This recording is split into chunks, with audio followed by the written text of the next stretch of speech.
Hi everyone, I'm Leonard Maltin and I'm standing in the Walt Disney Archives on the Disney Studio lot in Burbank, California. We have some wonderful things to show and tell today. Joining me is Guy Williams Jr. Leonard, how are you? I'm fine. And I'm also kind of dazzled. I've never seen this in person, and I guess you have. I used to wear it at home. Wow. A lot of kids wanted to be you. It was fun being me then. So let's take a look at this beauty. Now, I'm told it's all pretty much authentic, except this appendage to the sash was added for Zorro and Son, the short-lived 80s TV series. It's almost as I remembered it as a kid. And of course, in the 50s, they didn't have all the synthetics that they have today. So I Right. gathered that these were mostly woolens. Right. And couldn't have been terribly comfortable, especially shooting in warm weather and doing action scenes. Right, it got hot. Well, let's just explore how many different elements there are to this costume, okay? Well, let's start at the top. There's the hat, which was a Spanish-style hat. And they added a silver band. There was a silver band that went around the crown back. And then is this a leather... It's called a stampede strap, just to keep the hat from flying off while they're in the middle of a stampede. Ah, okay. Then we have the cape, which is magnificent. They had different weights for the cape. I think Really? The stunt cape was a lot lighter. The one for the close-ups or for the on-set work was pretty heavy. As a kid, I remember wondering what this little extra cord was that was hanging down. I could never figure it out.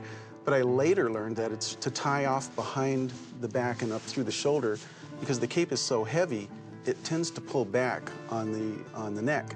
So this would allow it to ride up on the shoulders and hold it there. Now, I'm no expert on capes, but I don't remember ever seeing one that has actually an armhole for the sleeve of the shirt to go through. The slits, yes. They had full movement of the arms through these slits, and I remember when my dad was fencing, the cape would often get in the way, so he'd pull it up and put it over one hand and fence with the other. All right, then we have a black shirt in this case. Right. With the, are these conchs here? I think there's metal silver buttons. Mm-hmm. Then we have a sash, and then the pants, and then the gloves. They tended to have a silver band around the edges so it would define it against the costume. These are original gloves from what I understand, but the silver, I think rat tail is what they call it, was removed. Mm-hmm. And then we have boots, and these are not the original boots, but they're here to help give the complete appearance. Right. What on earth are you doing in those ridiculous clothes? How did you know it was me, Excellency? I'm wearing a mask. And then, of course, the mask. Now, this mask doesn't look exactly like the one I'm remembering. It doesn't. The eyes have been changed, and it's made the same way, but the eyes on the Disney Zorro mask were a little straighter across the top and came to a tight point up in the corner. And is that an original sword we're looking at? It is. A company in Italy called Negrini made the guard. What it was noted for was the bevel on the guard itself, but you can't find these anymore. Some costumes only seem to come to life when an actor is wearing them. Of course, your father just embodied Zorro in so many ways. But even on a mannequin, this costume is powerful. It makes a real statement, doesn't it? It really does. It's one of the best Zorro costumes. I think the best Zorro costume that I've ever seen. I remember even during the lead up to the shooting, they were working with the costume. Some of the original photographs for publicity were with a little different hat, a little different shirt. So they were evolving just as they were getting ready to shoot. Chuck Keane was in charge of the costume or wardrobe department at the time at the studio, but I understand this costume and the others were actually commissioned from Western Costume Company, which is, I think, the oldest costume company in Hollywood. Well, that's Zorro. Should we look at his alter ego, Don Diego? That'd be great. Get your hat. We're leaving for Los Angeles. Now, of course, Zorro was a black and white television show, but that doesn't mean it didn't have color when they were shooting it. And here's a good example of that, this beautiful Don Diego costume.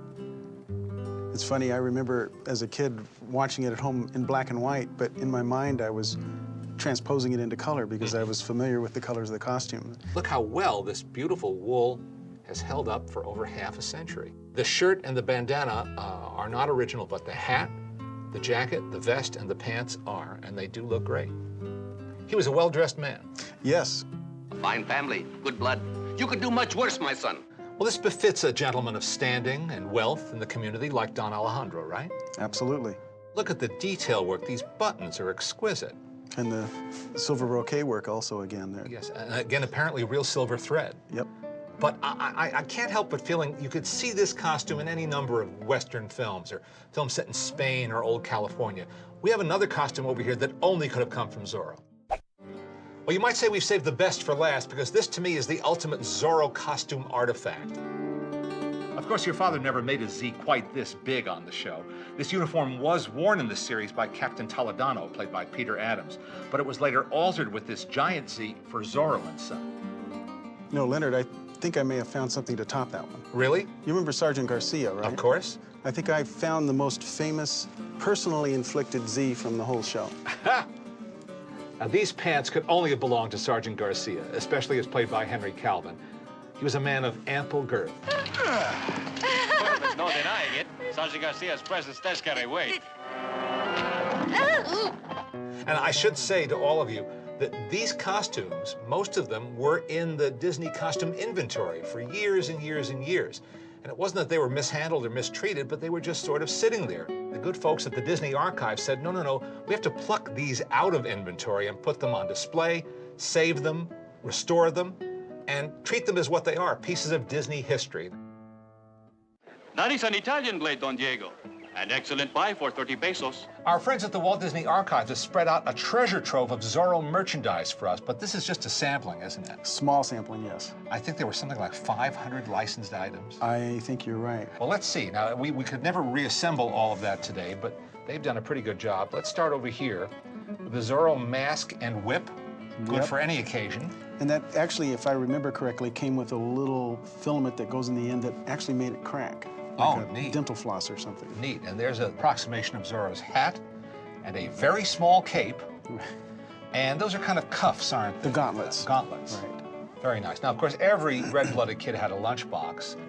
Here are two different models for any taste. And there's the thermos that would go inside the lunchbox. Very nice. Which you could drop the first day out and it would break. And That's right. The thermoses didn't last They didn't quite as last long that as the long. lunchbox. The lunchboxes are kind of indestructible. That's right. Now, here's something I've never seen, a Zorro necktie. I would have thought this would be a bandana territory, but they call it a necktie. And what kind of gun would you call that? It's a replica of the flintlock that they used for the period.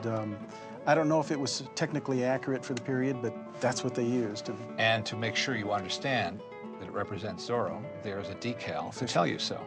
Here's a less lethal-looking gun. This shoots water, right? That appears to be what that is, yes. But were there 6 shooters on Zorro? I don't think so. I think that may have been a piece of merchandise left over from another, another production. Now, here are not 1, not 2, but 3 different styles of Zorro wallet, all made from the finest quality vinyl. To fit your fashion of the day. That's right. And play sets, wonderful figures. Those are really, really fun. I like that. What better incentive could a kid have to drink his milk than to hold the handle shaped like a Z? That's really cool. Here we have rings, an entire store display of Zorro signet rings. Very, very nice. Now, do you ever remember trying out these Zorro roller skates? Well, everyone, I think, who was from my era will remember these skates because they had the metal wheels that had a particular sound on the sidewalks. And if you could hit it just right and get one of those wheels to stick, it just like nails on a blackboard. But a lot of memories with those skates. And some nice plastic cutout figures here. These are inventive, too. Puffy plastic, as we might call them. And a nice frame tray puzzle. That's a beautiful color That is shot, a good, isn't it? good picture. The other place you could see Zorro in color, of course, was on your Viewmaster. 3D. I don't know anybody who didn't have a Viewmaster kit back then, and there's a really nice display of the Zorro set. Last, but far from least, the Zorro comic books. Again, the cover photography just made these irresistible. And some of the stories were drawn by Alex Toth, one of the great comic book artists, but it's the covers that really sell them. And there's even one with guest star from second season, Annette Funicello. Who had a huge crush on my dad at the time. And that was actually Walt's 16th birthday present to her, to include her in, I think it was 2 or 3 episodes. Pretty cool. Do you have any recollections of particular toys or products that you cherish from that time? There were 2. There was the chalk tip sword, and there was a tent that was a canvas tent with a metal frame that you could put together and put out in the yard, and you could play like you were inside Zorro's secret lair, jump out with your sword.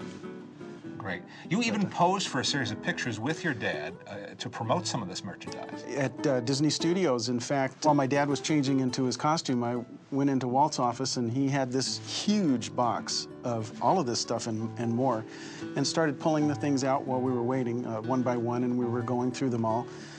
And we did a photo shoot displaying most of the items. And the next day, that big box showed up at the house on the front door. And so I had all of this stuff. It was great. I knew that was special back then even. I'm so glad we had a chance to look at this. I am too. Brings back a lot of memories. I know, but you have memories that we'll never match. I mean, memories involving not only your dad, but Walt Disney himself. Right. That's hard to top. Yeah, that's special in my memory. I'll always enjoy that.